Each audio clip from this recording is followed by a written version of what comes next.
We're going to break down what I mean by politically agnostic. Some of you guys have been asking, got some good Bible verses in there for you guys as well. So I'm going to drop the intro one time. Don't you go nowhere. I don't need nothing else. Every time I'm with you, yo, it's something else. It's a fact, and it's nothing else. Got your hand out, you don't even need a help. Ooh, I don't need nothing else. Every time I'm with you, yo, it's something else. It's a fact, and it's nothing else. Got your hand out, you don't even need a help. Ooh, that's right.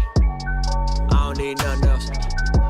That's right. King's Dream Entertainment. What's going on? It's Ruslan with KingsDreamENT.com. This channel exists to encourage, empower, inspire you to live God's dream for your life. That looks like all types of different ways. We cover all kinds of different topics: music, marketing, culture, faith, of course, everything in between. Home for those who are looking to live God's dream, for those who are looking to be the statistical outliers, to defy the odds, the politically agnostic, and everybody in between. Appreciate you being here. Some of you guys have been asking me, I've been rocking the shirt, politically agnostic. Some of you guys have been asking me, what does it mean to be politically agnostic? What does it mean to be politically agnostic? And I'll break it down as simply as I can. I'm gonna give you guys some verses too. Hopefully you guys find this stuff edifying and encouraging. When I was in high school, I told you guys a story a couple videos ago about, I had two professors, right? One of them was named Mr. Hidalgo. One of them name was Mr. Tambo. They both taught me a lot about financial literacy. Unfortunately, most of it I wasn't able to apply until many years later. And I had this real cool juxtaposition where Mr. Hidalgo was a Democrat and he leaned more, left on some of these issues. And Tamborino was a Republican and he obviously was a conservative, fiscal conservative, so on and so forth. And I always had these different juxtapositions in terms of what politics meant. And that really, they were just two sides of the same coin. A lot of it was coming from well-intentioned places, like the intentions were good in terms of like the people, but a lot of these politicians, unfortunately, were after power. Maybe they started with intent to do good, but they eventually become corrupt over power. And so I've actually kept up with politics the majority of my adult life since I was in high school.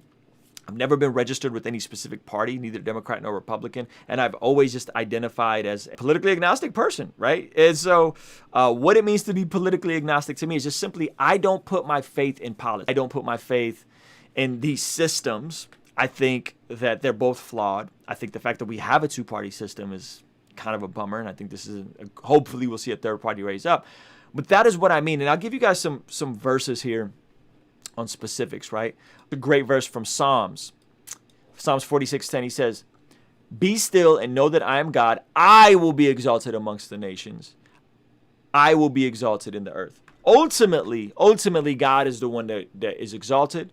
I believe God is ultimately in control. I believe God is the one to be exalted. I believe God is the one that we should have reverence and fear for, regardless of what's going on with politics. And if your political ideologies, I've said this before, aren't causing you to love people you disagree with, aren't causing you to have empathy and at least seek to understand somebody else's position, I would reevaluate your view and your ideology. Because if it's not causing you to love people, and especially those of you guys that call yourself a Christian, even if you don't call yourself a Christian, this doesn't really apply to you. But if it's not causing you to see the nuance in these different perspectives, to understand what is it that people actually want, what are the holes in the issues, wanting to vote Democrat, they really want to dismantle mass incarceration, systemic racism, so on and so forth. And now you have, unfortunately, a ticket that isn't really reflective of that. It's not indicative of that, right? You have a ticket that's very problematic and kind of has added to these issues. And you have a lot of people on the Republican side where they're big on personal responsibility and taking ownership and all that kind of stuff. But then they overlook some of the ills that our society has in terms of structural issues. And they kind of turn a blind eye to that. And they think America is a clean meritocracy. And if you just work hard enough, you can do it. And there's a lot of survivorship bias involved. If you guys don't know what survivorship bias is, look at my video. Did a video on Oprah and survivorship bias. You should check that out. And there's problematic issues on both sides, right? There's problematic issues on both sides. And if you can't see both sides and understand the difference, and you are a one party, you vote down the ticket, man, that's a bummer. That's a bummer because I think you could actually learn a lot from other people. I'll give you guys an example. Both Democrats and Republicans want to help people, right? It's just how they want to help people.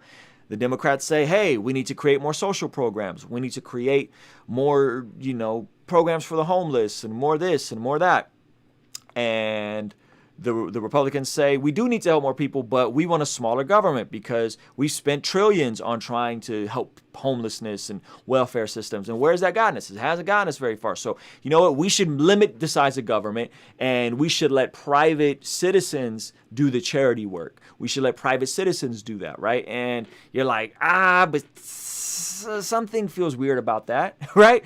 On one side, they're saying, hey, we should let private charities do it because the government has proved themselves to be problematic, has proved themselves to not healthily deal with these issues. They're bureaucratic. They have huge overhead, and they just aren't efficient with money.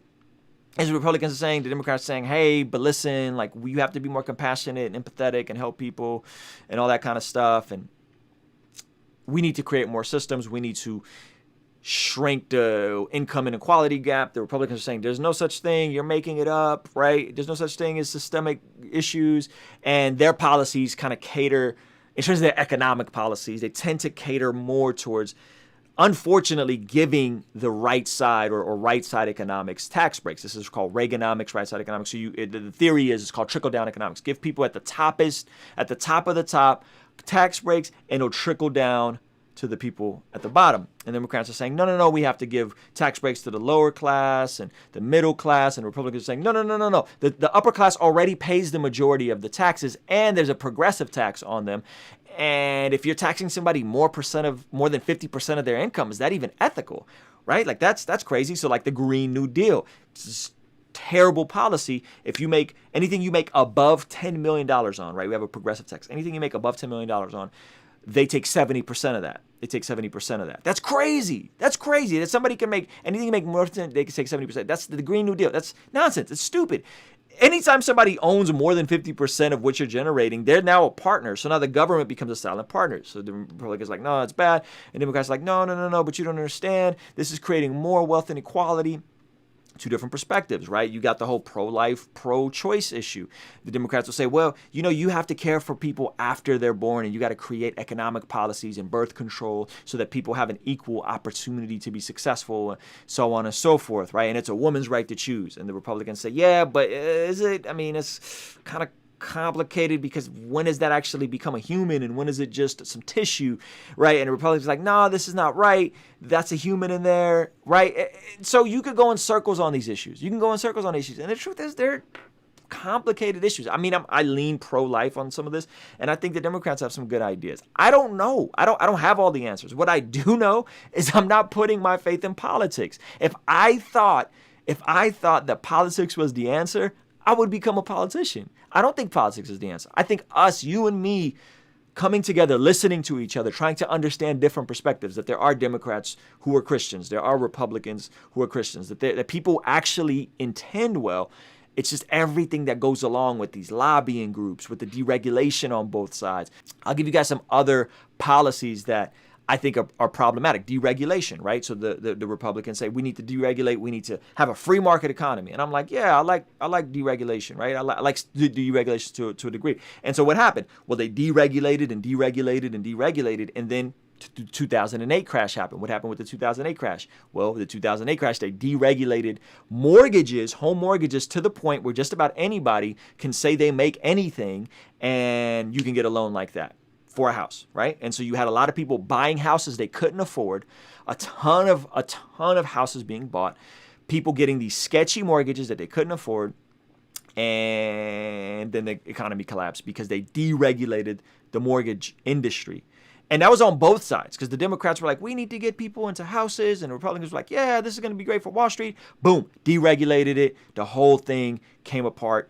Big mess. Big economic recession, right? It's the consequences of deregulation. Now we've overregulated to the point where someone like me, I have to claim an obnoxious amount to live and buy a house in Southern California, right? So now we've overregulated to go to the opposite extreme. And now I have to claim like $150,000 of income to buy like a $600,000-$700,000 home. Now, I'm an entrepreneur. There's no ceiling on my income. I'll get there eventually, but I want to get into a house. So that's crazy. So I got to claim like between 120 to 150,000 on my take-home income, my net income. I got to pay like $30,000-$40,000 in taxes just to get into a home, even though I could definitely afford it. I rent 2 condos. I have a ton of cash flow, but we've overregulated. Here's another example of overregulation. In California, the cost of living is outlandish. We have all of these environmental policies, all these policies on why we can't build houses. And so what happens? You can't build houses. You can't keep up with the demand. So when there's not enough supply and the demand is big, what happens? The cost goes up, right? It's basic economics, supply and demand, right? If there's a demand for something, like there is for California real estate. However, the supply isn't keeping up because of regulations of you can't build a house here because of this environmental code. You can't build a house here because there's this, squirrel species that's on the border of extinction, and there's these bunnies here, right? And so you create all of these regulations that drives the housing way up, whereas you can get the same house in Texas where there's less regulation for like a third of the cost. Now, I thought this was all supply and demand. More people want to live in California. And then I discovered that there's more people leaving California and going to Texas than there are people that are coming into California, right? And it's because we've made it so hard to own a home here. That's a bad progressive left policy, right? Those are some of my thoughts. What do you guys think, man? What do you guys think the nuance is in some of these things? Like this video if you can. Subscribe, turn notifications on. Go pick up some merch if you want to partner with what we're doing here at kingsdreament.com. Thank you guys for hanging out. Appreciate you. If this video added some value, like this video, leave a comment with your thoughts. So do that for me. Turn the notifications on. That way you don't miss these lives when I do go live. Thank you guys so much for watching. We could chat more.